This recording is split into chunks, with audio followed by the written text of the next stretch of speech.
Halo, apa kabar? Saatnya Anda menyimak berita Medan bersama saya Agisa Febila.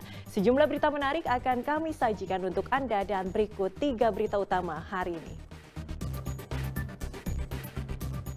Seorang lansia ditemukan tewas dengan kondisi jasad tidak utuh, diduga korban diterkam buaya.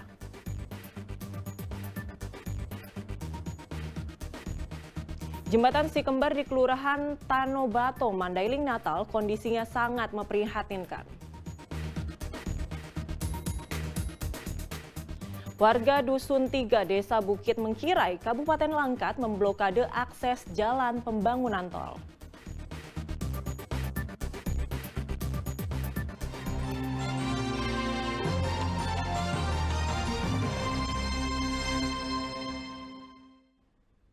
Seorang lansia ditemukan tewas di aliran Sungai Bilah, Desa Seitarolat, Kecamatan Bilah Hilir, Labuhan Batu.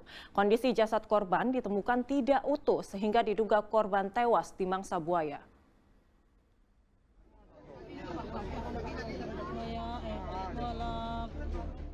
Warga desa Seitarolat, Kecamatan Bilah Hilir, Labuhan Batu dihebohkan dengan penemuan jasad lansia kondisinya tidak utuh di aliran Sungai Bilah pada Sabtu pekan lalu. Sebelumnya diketahui korban bernama Boru Situmorang 65 tahun dilaporkan hilang oleh pihak keluarga pada Jumat 4 Oktober lalu. Korban terakhir terlihat sedang mencuci dan mandi di tepian Sungai Bilah. Namun hingga berjam-jam korban tidak ditemukan di pinggir sungai. Sedang cucian yang dibawa korban masih tergeletak. Pencarian korban pun melibatkan petugas gabungan menyisir Sungai Bilah. Akhirnya korban ditemukan pada Sabtu lalu dengan kondisi jasad tidak utuh. Diduga korban tewas di mangsa buaya. Hari kedua kita sudah action mencari, menyisirin seputaran sungai tersebut. Akhirnya tepatnya pukul 17.30 kebetulan kita dari BPBD dan Basarnas sudah istirahat dan warga masyarakat dipimpin oleh Babinsa mau pulang, ditemukan yang kita cari itu. Dari hasil lapangan kita lihat dan kita angkat dari permukaan air, kondisi korban tersebut sepertinya disambar buaya. Usai ditemukan, petugas gabungan mengevakuasi jasad korban ke Puskesmas Negeri Lama untuk dilakukan pemeriksaan. Tuti Alawiyah Lubis melaporkan dari Labuhan Batu.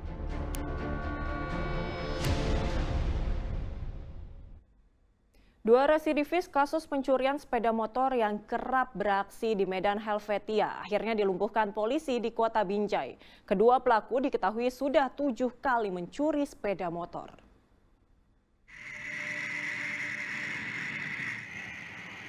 Dalam rekaman kamera pengawas terlihat pelaku pencuri sepeda motor sedang beraksi di Jalan Kelambir 5 Gang Abidin, Kecamatan Medan Helvetia. Kedua pelaku bernama Wika Satria dan Penanda Tasfir. Keduanya merupakan residivis kasus pencurian sepeda motor yang kerap menyasar rumah indekos dan mes. Kedua pelaku akhirnya dilumpuhkan personel unit reserse Polsek Helvetia saat akan beraksi di seputaran Kota Binjai. Korban telah beraksi sebanyak 7 kali. Kedua pelaku selalu berhasil menjebol kunci motor dalam hitungan menit. Di mana kedua pelaku sudah beberapa kali melakukan pencurian kendaraan bermotor di wilayah hukum Polrestabes Medan, 3 di wilayah Polsek Medan Helvetia, 2 di wilayah Persunggal, dan 1 wilayah Polsek Medan Baru. Jadi kedua pelaku ini berhasil ditangkap oleh unit Reskrim Polsek Medan Helvetia. Kemudian pada saat dilakukan penangkapan, melarikan diri, dilakukan tindakan tegas terukur berupa penembakan terhadap kedua pelaku. Untuk saat sekarang dari kami masih mencari pelaku-pelaku lainnya yang bergabung dengan mereka. Dari tangan para pelaku, polisi menyita sejumlah barang bukti berupa kunci T, hasil modifikasi, serta kunci L yang digunakan untuk menjebol kunci pagar. Sedang polisi masih menyelidiki tersangka lain yang juga terlibat dalam komplotan curanmor ini. Tuti Alawiyah Lubis melaporkan dari Medan.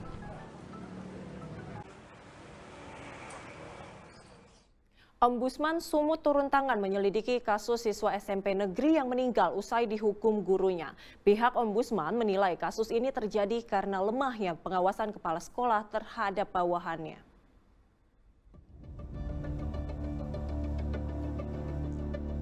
Kasus kematian siswa usai mendapat hukuman squad jam masih terus ditelusuri.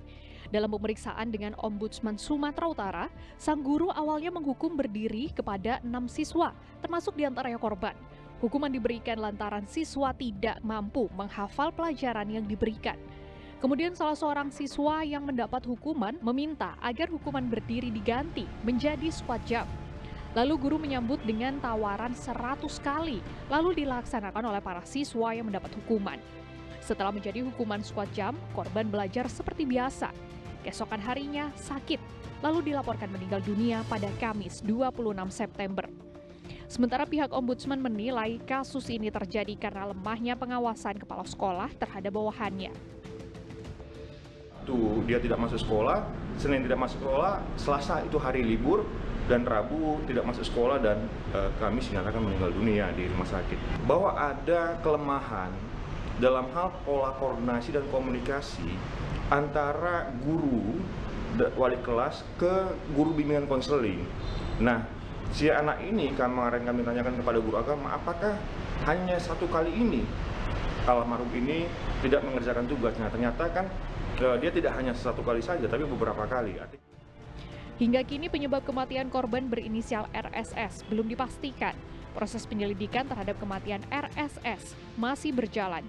Polres Deli Serdang telah memeriksa sejumlah saksi sambil menunggu hasil otopsi setelah dilakukan ekshumasi. Tutia Lewe Lubis melaporkan dari Medan.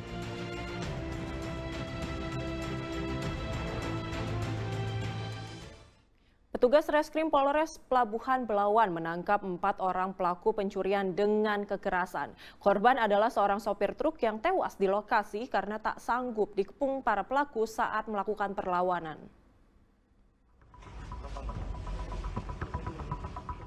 Tertatih-tatih, seorang terduga pelaku pembunuhan dibawa polisi ke rumah sakit. Kakinya ditembak karena mengadakan perlawanan saat akan ditangkap. Pria ini adalah salah satu dari 4 terduga pelaku pembunuhan seorang pria di jalan raya menuju Pelabuhan Belawan, Kota Medan. Keempatnya telah diringkus polisi. Korban adalah Donald Purba alias Kribo, 52 tahun. Ia meninggal dunia pada 3 Oktober lalu. Berdasarkan dari hasil penyelidikan, kejadian ini berawal dari keempat pelaku hendak mencuri ban serep kendaraan korban. Mengetahui aksi pencurian tersebut, korban yang merupakan sopir truk berusaha melawan. Namun kalah dan akhirnya tak berdaya usai menerima pukulan benda tumpul besi yang sebelumnya dibawa para pelaku. Mengetahui korban meninggal dunia karena terjadi pendarahan di bagian belakang kepala korban, keempat tersangka kemudian mengambil telepon genggam dan ban serep korban serta langsung melarikan diri. Berdasarkan informasi dari warga sekitar, polisi menangkap keempat tersangka di lokasi berbeda pada Sabtu lalu. Dengan modus mencoba mengambil ban serep, namun diketahui oleh korban, kemudian korban memberhentikan kendaraannya, kemudian mencoba menghalau keempat pelaku. Namun mendapat perlawanan dari keempat pelaku, kemudian si korban ini dipukul di bagian kepala menggunakan besi maupun dengan menggunakan batu. Keempat tersangka diancam dengan hukuman 20 tahun penjara. Ahmad Hamdani melaporkan dari Kota Medan.